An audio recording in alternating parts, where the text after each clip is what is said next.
There was this man that I met here in Quebec. His name is Bruno. And he's been studying really hard concerning his rights and freedoms as a human being here in Canada. And I met him about 7 months ago. And he's really, really dedicated to learning about his fundamental rights and freedoms. In fact, when I first met him, he took me to his car. And he said, look at this. And I looked in the trunk of his car. And he had about 15 binders, black binders, about thick like this, full of paperwork. And he had explained to me that it was my videos that I had placed on YouTube. He took it off of YouTube through writing each and every article of law down and then finding the subsequent French article of law that attaches with it.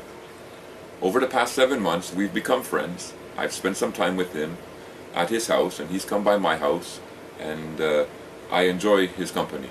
Now, he is a very intelligent man. He does know his rights and freedoms, and he's able to teach them and to express them in his mother tongue, which is French. So now, he did a video, and he asked me if I would be willing to post it here on YouTube, and I told him yes, I would. So here is a video that is in French. The tongue, the language speaking is in French. It is based upon my other videos that are out here on YouTube, and it is very well done. So for those who have trouble understanding in English, here is a French version of some of the material that's being presented at this channel, and there will be more French videos also coming here that will be posted shortly. So I hope you enjoy, and I will be making more English videos in the near future. Black's Laws, 9e édition, dictionnaire juridique de Black.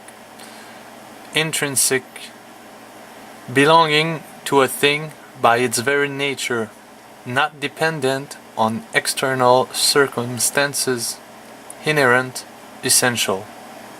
Ce que ça veut dire, c'est que ça appartient à quelque chose ou quelqu'un de par sa nature, qui ne dépend pas de circonstances extérieures. C'est inhérent et essentiel à cette personne-là, ou à cette chose-là. Intrinsèque. Centre national des ressources textuelles et lexicales.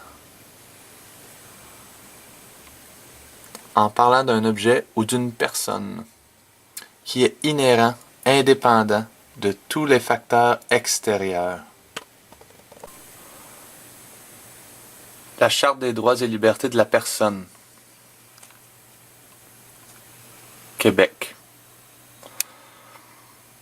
Considérant que tout être humain possède des droits et libertés intrinsèques, destinés à assurer sa protection et son épanouissement. Toujours dans la Charte des droits et libertés de la personne du Québec.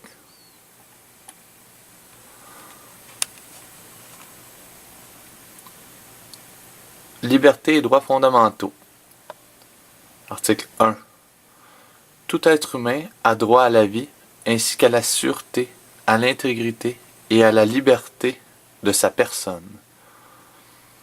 Il possède également la personnalité juridique. Possède. Code civil du Québec. Article 1. Tout être humain possède la personnalité juridique. Il a la pleine jouissance des droits civils. Tout être humain possède la personnalité juridique. Larousse encyclopédique universelle. Personne morale. Groupement d'individus auxquels la loi reconnaît une personnalité juridique distincte. Vocabulaire juridique de Gérard Cornu, 9e édition. Possession. Pouvoir de fait. Exercer sur une chose avec l'intention de s'en affirmer le maître. Black's Laws, 9e édition. C'est le dictionnaire juridique de Black. Artificial person. An entity such as a corporation created by law and given certain legal rights and duties of a human being. a being, real or imaginary, who, for the purpose of legal reasoning, is treated more or less as a human being. Qu'est-ce que ça veut dire, ça? Ça veut dire que c'est une entité telle qu'une corporation créée par la loi et à laquelle est donné certains droits et fonctions d'un être humain. Un être, réel ou imaginaire, qui pour des raisons légales est considéré plus ou moins comme un être humain. Wow! Si on continue, lorsqu'on regarde personne juridique, juridical person, si artificial person. Si on regarde moral person, si artificial person, personne morale. Legal person, personne légale, si artificial person. Alors donc, on peut comprendre qu'est-ce que ça veut dire maintenant. Dans le Code civil du Québec, on dit que tout être humain possède la personnalité juridique.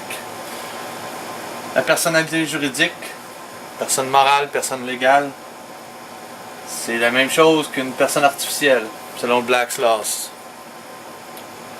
Puis cette personne artificielle-là, elle y est conférée certains droits et libertés. Certains droits et libertés. Considérés plus ou moins comme un être humain. On voit une distinction ici entre la personne juridique et l'être humain. L'être humain, de chair et de sang. Il y en a une. La majorité d'entre vous autres, vous possédez une auto. Est-ce que le fait de posséder une auto vous oblige à toujours l'avoir, à toujours l'utiliser? Ben non. Pas du tout. Ben c'est la même chose. La personne juridique, de par la loi, vous la possédez. C'est à vous. Mais vous n'êtes pas toujours obligé qu'elle soit rattachée à vous. Important à comprendre. Déclaration universelle des droits de l'homme. Article 6. Chacun a le droit à la reconnaissance en tout lieu de sa personnalité juridique.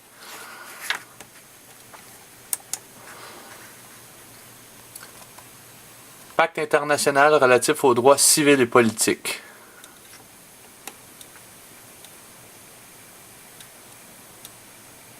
Article 16.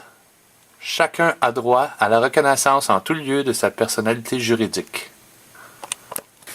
Bon. La Déclaration universelle des droits de l'homme. Article 6. Chacun a droit, un droit, à la reconnaissance.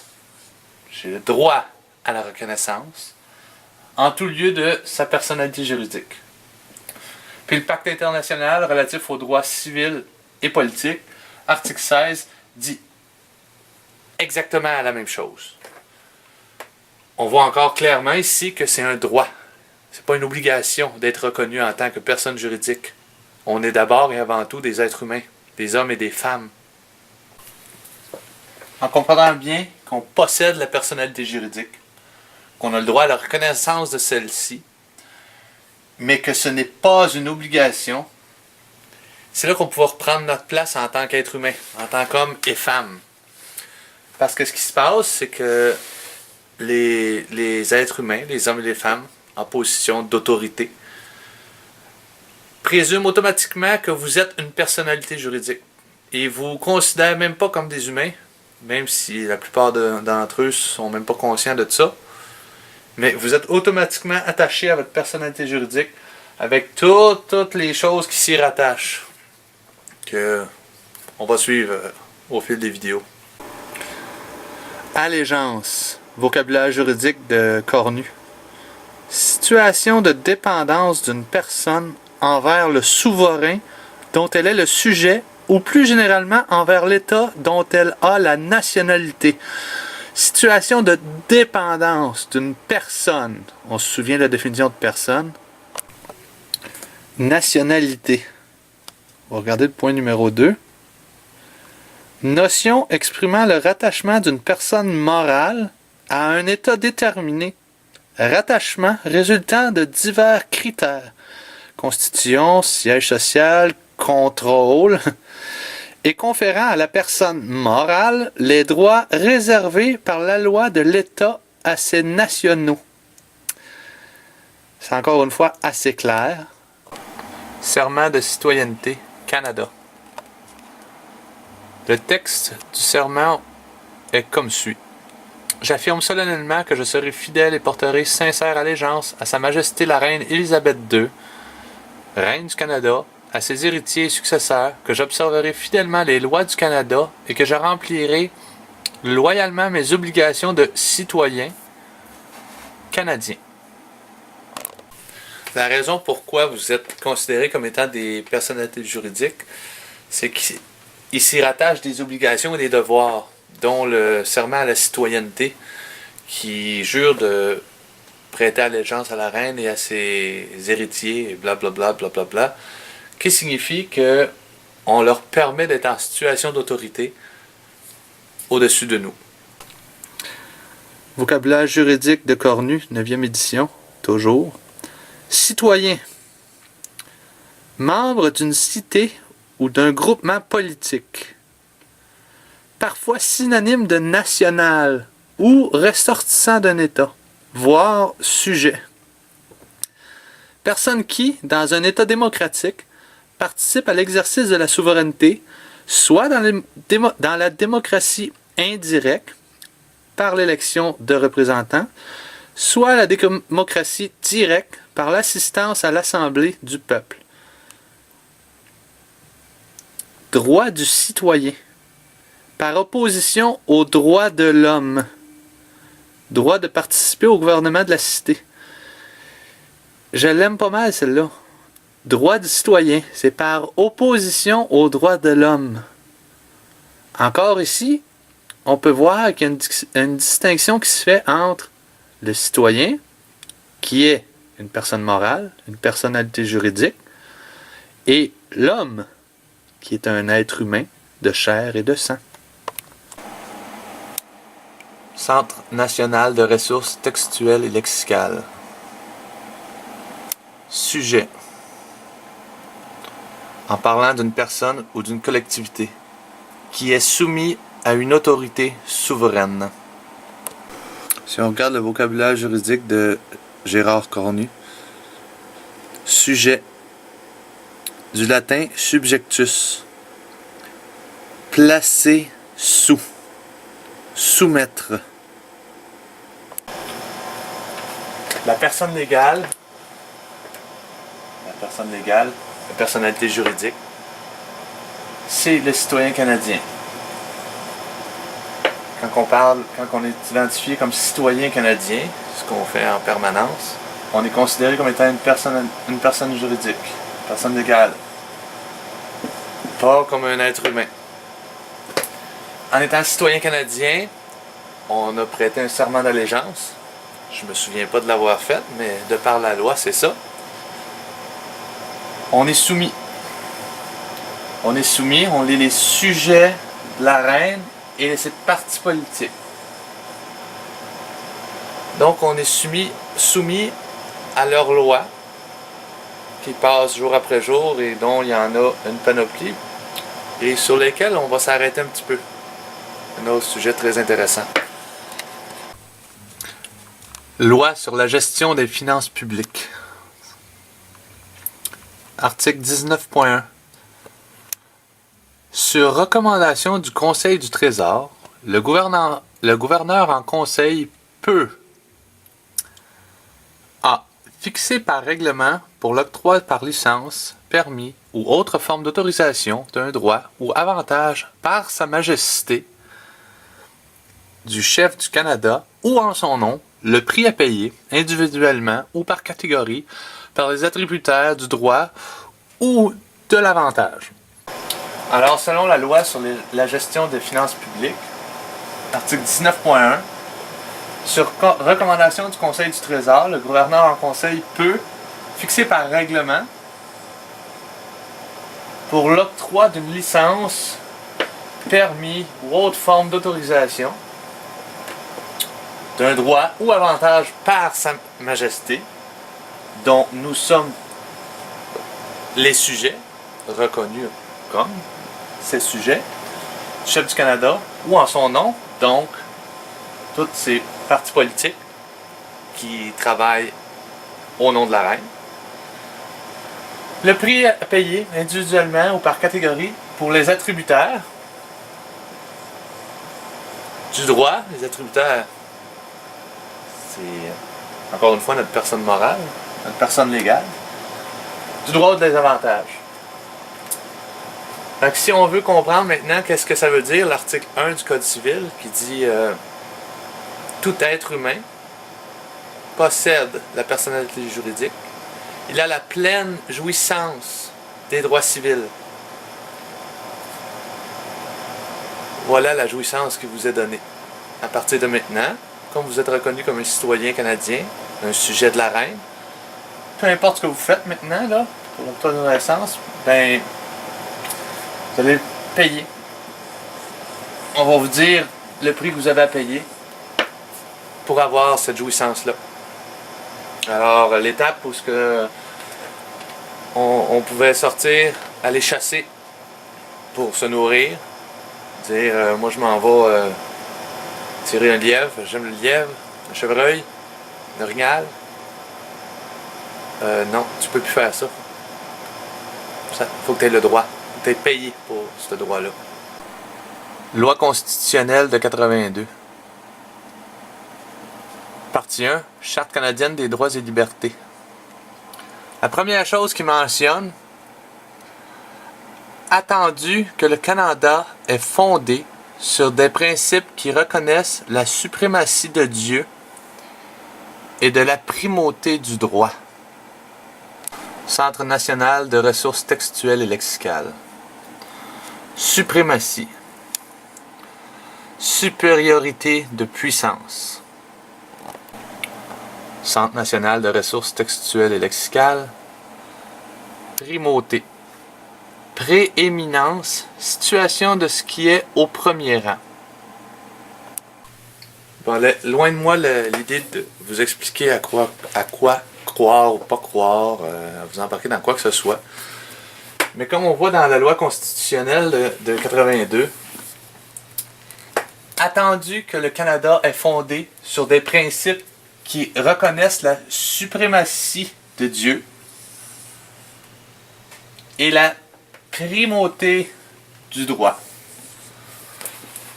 Suprématie de Dieu, primauté du droit. Au Canada, bon, il y a plusieurs religions, on s'entend là-dessus, mais eux, de celui qui parle, c'est celui qu'on jurait quand il fallait se présenter en cours. Dû aux accommodements raisonnables, ça a un peu changé, mais l'idée est la même, c'est que c'est basé sur le livre ici, qui s'appelle la Bible. C'est la suprématie de Dieu au Canada est basée sur ce livre-là. La Bible. Nouvelle version second révisée. C'est la version du roi James, c'est la plus vieille, celle qui est le moins transformée en ce jour. La seconde, c'est qu'elle a des notes, des références, glossaire et index, mais c'est la même chose. Si on va dans Genèse 1, 26,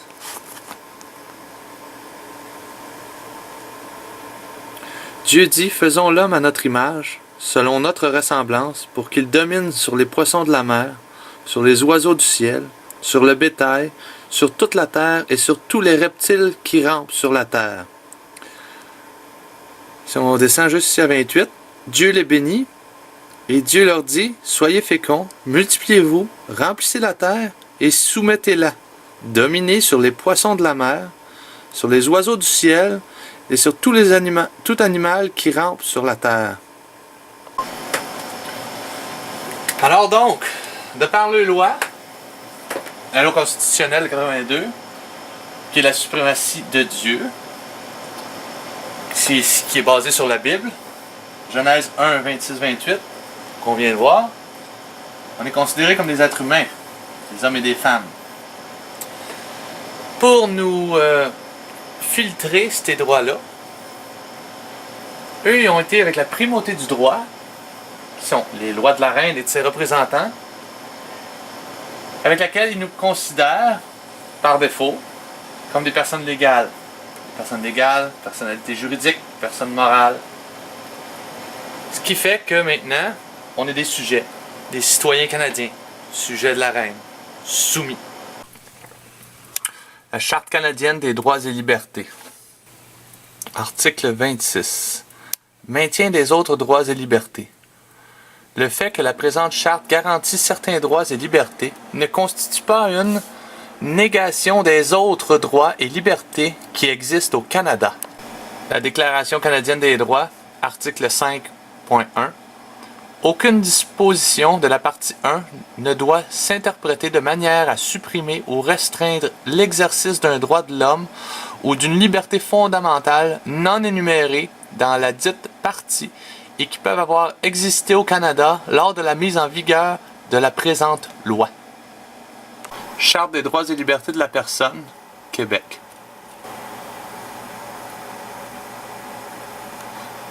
Article 50. La charte doit être interprétée de manière à ne pas supprimer ou restreindre la jouissance ou l'exercice d'un droit ou d'une liberté de la personne qui n'y est pas inscrit. Alors donc, le citoyen canadien, il est reconnu et considéré comme une personne légale, personne morale, personnalité juridique, on s'entend. Et cette personne légale-là, elle a certains droits et libertés. Mais dans la loi, dans les lois du Canada, du Québec, notamment dans la Charte canadienne des droits et libertés, article 26 ici, nous dit que le fait que la présente charte garantit certains droits et libertés, encore une fois, ne constitue pas une négation des autres droits et libertés qui existent au Canada. La Déclaration canadienne des droits, article 5.1, aucune disposition de la partie 1 ne doit s'interpréter de manière à supprimer ou restreindre l'existence d'un droit de l'homme ou d'une liberté fondamentale non énumérée dans la dite partie. Encore intéressant. Puis dans la Charte des droits et libertés de la personne, qui est la du Québec, l'article 50 dit « La Charte doit être interprétée de manière à ne pas supprimer ou restreindre la jouissance ou l'exercice d'un droit ou d'une liberté de la personne qui n'y est pas inscrite. » On a été trompé et maintenu dans l'ignorance depuis très longtemps face au fait qu'on a beaucoup plus de droits que ce qui nous est attribué. Mais ces droits-là, c'est pas en tant que personne légale qu'on peut aller les chercher. Il y a juste une façon, c'est de se faire reconnaître ici comme un être humain. Homme ou femme. Personne légale a certains droits et libertés. L'être humain, lui, il a tous les droits et les libertés.